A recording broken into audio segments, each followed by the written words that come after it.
సభకు జై భీములు. తమ్ముడు అందే భాస్కర్ డప్పు వాయించిన తర్వాత అంతకు మించి మాట్లాడడం కష్టం.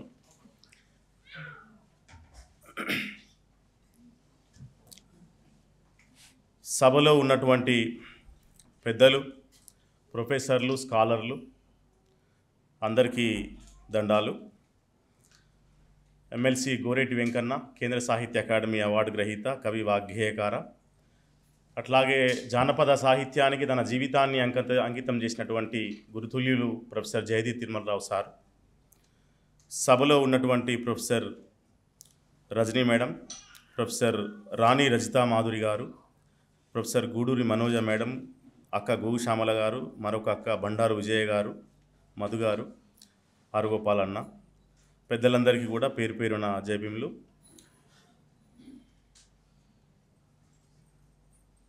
ఇక్కడ నాకు హాల్లో చాలామంది పద్మశ్రీలు కనబడుతున్నారు.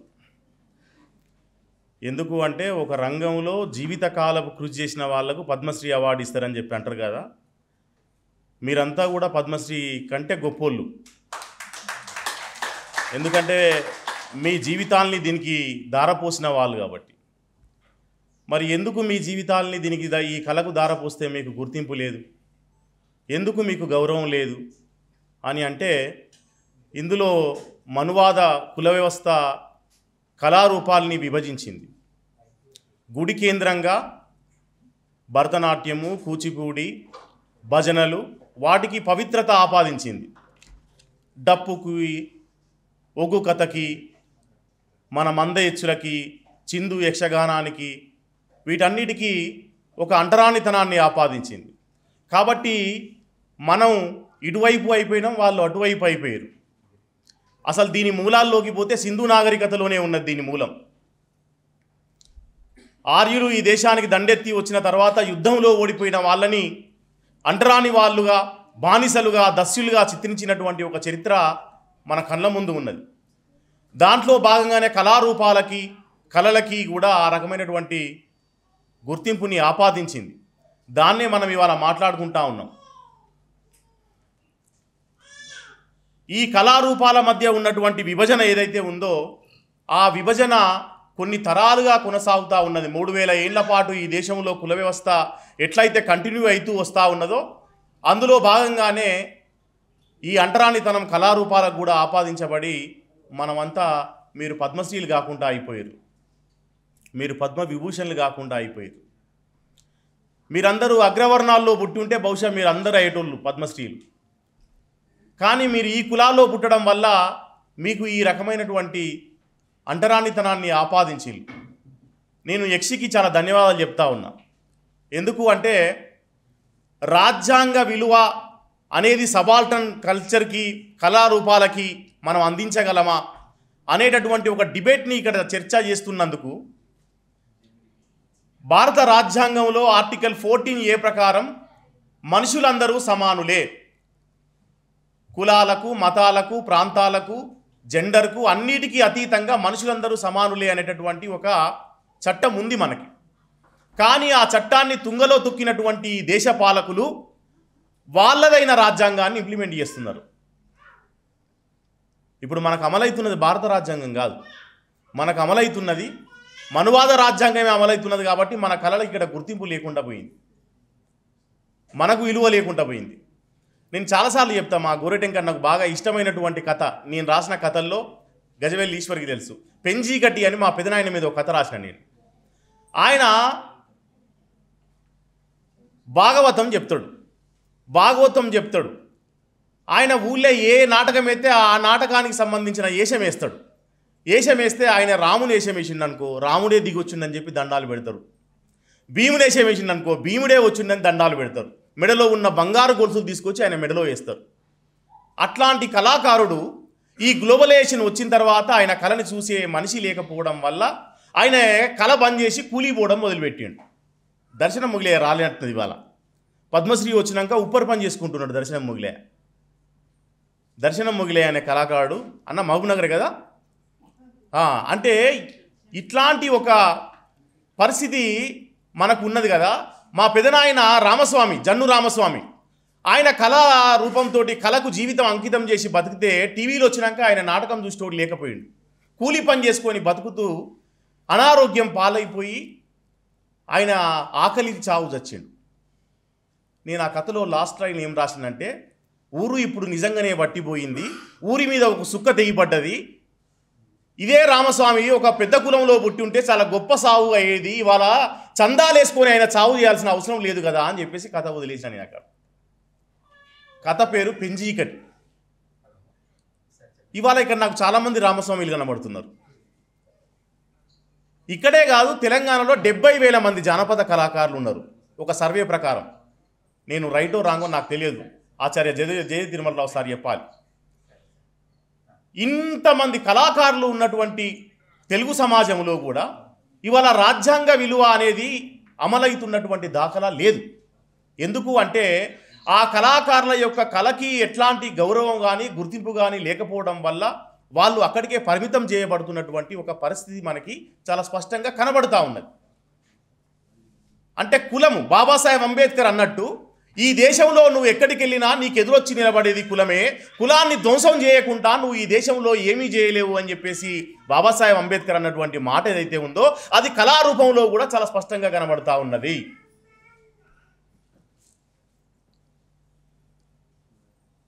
ఇవాళ చిందు కళాకారులకి ఉన్నటువంటి దైన్య స్థితి మరో కళాకారులకి, అగ్రకులాల్లో పుట్టిన కళాకారులకు ఉండదు. ఎందుకు అంటే వాళ్ళకి రాచరిక వ్యవస్థ నుండి రాజుల ఆశ్రయం ఉన్నది, వాళ్ళకి రాజాశ్రయాన్ని పొందినటువంటి కళాకారులు వాళ్ళు. కాబట్టి వాళ్ళకి ఆ రకమైనటువంటి సకల వైడూర్యాలు వైభోగాలు అన్నీ ఉన్నాయి వాళ్ళకి. కానీ ఈ కళాకారులకి తినడానికి కనీసం తిండి కూడా లేనటువంటి ఒక దౌర్భాగ్యమైనటువంటి పరిస్థితులలో వీళ్ళు కొనసాగుతున్నటువంటి దానికి కారణం ఏంది అని చెప్పంటే ఈ కుల వ్యవస్థ, ఈ మనువాదం అనేది మనకు స్పష్టంగా కనబడుతూ ఉన్నది. మరి దీన్ని ఈ రాజ్యాంగ కోణంలో మనం దీన్ని అర్థం చేసుకోవాలి, వీళ్ళ బతుకుల యొక్క మార్పుల కోసం ఏం చేయాలి అనేటటువంటి ఒక విషయాన్ని ఆలోచిస్తే కళారూపాల్ని కాపాడుకోవాలి అని మనం అనుకుంటే ఫస్ట్ కళాకారుల్ని కాపాడుకోవాల్సినటువంటి అవసరం ఉన్నది. కళాకారుల్ని కాపాడుకోవాలి. కళలు బతకాలంటే కళాకారులు బతకాలి, కళాకారులు లేకుండా కళ బతకదు కదా. కాబట్టి కళాకారుల్ని బతికించుకోవాలంటే ఏం చేయాలి అంటే ప్రభుత్వము తన బడ్జెట్లో ఈ జానపద కళాకారుల కోసం కొంత వాటా కేటాయించాల్సినటువంటి అవసరం ఉన్నది. కేటాయిస్తున్నారు కదా, ప్రతి సంవత్సరం 1,50,000 కోట్ల బడ్జెట్, 2 లక్షల కోట్ల బడ్జెట్ కేటాయిస్తారు కదా. మరి ఈ జానపద కళాకారుల రక్షణ కోసం ఎందుకు కేటాయించారు బడ్జెట్? వీళ్ళ కోసం కూడా కేటాయించాలి కదా. కేవలం సంక్షేమ పథకాలని ప్రచారం చేయడం కోసం ఆ పూటకు 500-1000 రూపాయలు కూలీ ఇస్తే సరిపోదు కదా కళల్ని బతికించుకోవడం అంటే. వాళ్ళ యొక్క చరిత్ర, వాళ్ళ యొక్క సంస్కృతి, వాళ్ళ యొక్క కళారూపానికి ఒక గౌరవాన్ని ఆపాదించి దాన్ని కాపాడుకునేటటువంటి ప్రయత్నం చేసినప్పుడు మాత్రమే ఈ కళలు బతుకుతాయి అనేటటువంటి విషయాన్ని ఇక్కడ మనం అర్థం చేసుకోవాల్సిన అవసరం ఉంది మిత్రులారా. తర్వాత రెండో ముఖ్యమైన పాయింట్ ఏంటంటే నాకు అనిపిస్తున్నది, ప్రత్యేక జానపద అధ్యయన కేంద్రాలు ఏర్పడాలి. కళాకారుల కోసమే ప్రత్యేక జానపద అధ్యయన కేంద్రాలు ఏర్పడాలి. ఒక తెలుగు విశ్వవిద్యాలయంలోనో మరో చోటనో ఒక ఫోక్ ఆర్ట్స్ డిపార్ట్మెంట్ పెడితే కాదు, అది విద్యార్థుల కోసమో లేకుంటే ఇంకో స్కాలర్ల కోసమో ఉద్యోగుల కోసమో పనిచేస్తుంది తప్ప అది కళాకారులకు ఎట్లాంటి మేలు చేయదు. కళాకారులకు ప్రత్యేకంగా మేలు జరగాలి అని చెప్పేసి అంటే ప్రత్యేకమైనటువంటి జానపద అధ్యయన కేంద్రాలు పెట్టినప్పుడు మాత్రమే అది సాధ్యమవుతుంది అనేటటువంటి విషయాన్ని నేను తెలియజేస్తా ఉన్నా. తర్వాత అన్నిటికంటే ముఖ్యమైనది ఏంటంటే ఈ కళాకారులకి ప్రభుత్వం ప్రత్యక్షంగా గౌరవ వేతనం అందించాలి. ప్రతి నెల కూడా వాళ్ళకి గౌరవ వేతనం అందించాలి. ఇవాళ కళాకారులు చితికిపోయి బతుకుతూ ఉన్నారు అంటే వాళ్ళ ఆర్థిక పరిస్థితి అత్యంత దారుణంగా ఉన్నది.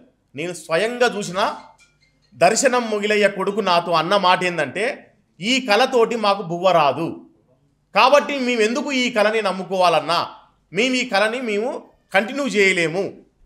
అదే ఒక బ్రాహ్మణైన కొడుకు అంటాడా, ఒక సంగీత విద్వాంసుని కొడుకు అంటాడా, మేము ఈ కళని నమ్ముకోలేము, ఈ కళని మేము వదిలేస్తాము, ఈ కళ వల్ల మాకు బువ్వ రాదు అని చెప్పి అంటాడా? అనడు. కానీ ఒక జానపద కళాకారుని యొక్క కొడుకు ఏమంటున్నాడు అంటే, ఇదంతా ఉత్తముచ్చట, దీనివల్ల మాకేం పైసలు రావు, మాకేం తిండి రాదు దీనివల్ల అనేటటువంటి ఒక నిరాశ నిస్పృహలోకి ఈ తరం నెట్టివేయబడుతున్నది. ఇంతకుముందు గోగుశ్యామలక్క అప్డేట్ కావాలని చెప్పింది. అంటే కళాకారులు ఏం చేయాలి, మీ కళని ఎట్లా కాపాడుకోవాలి అనేటటువంటి విషయానికి వచ్చినప్పుడు అది చాలా పెద్ద సబ్జెక్టు. దానికి ప్రత్యేకమైనటువంటి చర్చలు జరగాలి. ఇట్లాంటి చర్చలు అనేకం జరగాలి. మేధావులు, కళాకారులు, స్కాలర్లు అనేక మంది ఇందులో భాగస్వాములై ఒక చర్చ చేసినప్పుడు ఏం చేయొచ్చు అనేటటువంటి విషయం వెలుగులోకి వచ్చే అవకాశం ఉంటుంది. కాబట్టి మిత్రులారా, యక్షి చేస్తున్నటువంటి ఈ ప్రయత్నం ఇది ఇంకా విస్తరించాల్సినటువంటి అవసరం ఉన్నది. ఇవాళ తెలంగాణ వ్యాప్తంగా జానపద కళాకారులందరి జీవితాల్లో ఒక చీకటి ఉన్నది. అది అత్యంత దారుణమైనటువంటి పరిస్థితి. వాళ్ళ యొక్క ఆర్థిక పరిస్థితి, కనీసం తినడానికి తిండి లేనటువంటి ఒక దశకు వాళ్ళు నెట్టివేయబడ్డరు. ఈ పరిస్థితుల మీద ఒకవైపు ప్రభుత్వము, మరొక వైపు పౌర సమాజము ఇద్దరు కూడా ఆలోచించాల్సినటువంటి అవసరం ఉన్నది. అందుకని సాంస్కృతిక శాఖలు, సాంస్కృతిక కల్చరల్ డిపార్ట్మెంట్లు వీళ్ళంతా కూడా జానపద కళాకారులు బతికించుకునేటటువంటి ప్రయత్నం చేయాలి. చాలాసార్లు ఎవరైనా ఒక జానపద కళాకారుడు చచ్చిపోతే చెప్పేటటువంటి మాట ఏంటంటే, ఇదే కళాకారుడు ఒక విదేశాల్లో పుట్టి ఉంటే ఎంత గొప్ప పేరు వచ్చేది ఉండే, ఇదే కళాకారుడు ఒక పెద్ద కులంలో పుట్టి ఉంటే ఇట్లా అయ్యేదా అనేటటువంటి రకరకాల వ్యాఖ్యానాలు మనం వింటూ ఉంటాం. దానికి కారణం ఏంటంటే, ఈ కుల వ్యవస్థ అట్లాంటి ఒక విభజన రేఖని గీసింది. ఇవాళ కళకి అంటరానితనాన్ని ఆపాదించడం వల్ల మనము ఈ యొక్క పేదరికంలో మగ్గేటటువంటి పరిస్థితి వచ్చింది. కాబట్టి కళాకారులు ఆలోచించాల్సినటువంటి విషయం ఏమున్నదంటే, ఇవాళ కళారూపాల్లో కూడా ఒక బ్రాహ్మణిజం ఎంటర్ అయింది, ఒక మనువాద వ్యవస్థ ఎంటర్ అయింది. దాన్ని మనం మోస్తా ఉన్నామా, దానికి మనం సాగిలబడతా ఉన్నామా అనేటటువంటి ఒక విషయాన్ని కూడా మనం ఆలోచించుకోవాల్సినటువంటి అవసరం ఉన్నది. మన అయ్య చెప్పినట్టే మనము కథ చెప్పచ్చు, మన తాత చెప్పినట్టే మనము కథ చెప్పచ్చు.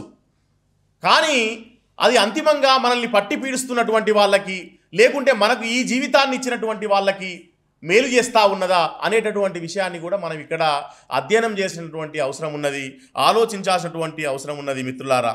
కాబట్టి ఇట్లాంటి చర్చలు మనం అనేకం చేయాల్సినటువంటి అవసరం ఉంది. జానపద కళారూపాలకి ఇవాళ ప్రపంచవ్యాప్తంగా సబాల్టర్న్ స్టడీస్కి చాలా పెద్ద క్యాన్వాస్ ఉంది. చాలా పెద్ద మొత్తంలో రీసెర్చ్ జరుగుతూ ఉన్నాయి. ఆ రీసెర్చ్ల ఫలితంగా అక్కడి ప్రభుత్వాలు పాలనలో అనేక నిర్ణయాలు తీసుకుంటూ ఉన్నాయి. మరి మన దగ్గర కూడా అట్లాంటి నిర్ణయాలు తీసుకునేటటువంటి ప్రయత్నం ఒకటి జరగాల్సినటువంటి అవసరం ఉంది. ఇక్కడ గోరేటి వెంకన్న గారు ఉన్నారు శాసన మండలి నుండి, వారు ప్రభుత్వానికి నివేదించవచ్చు.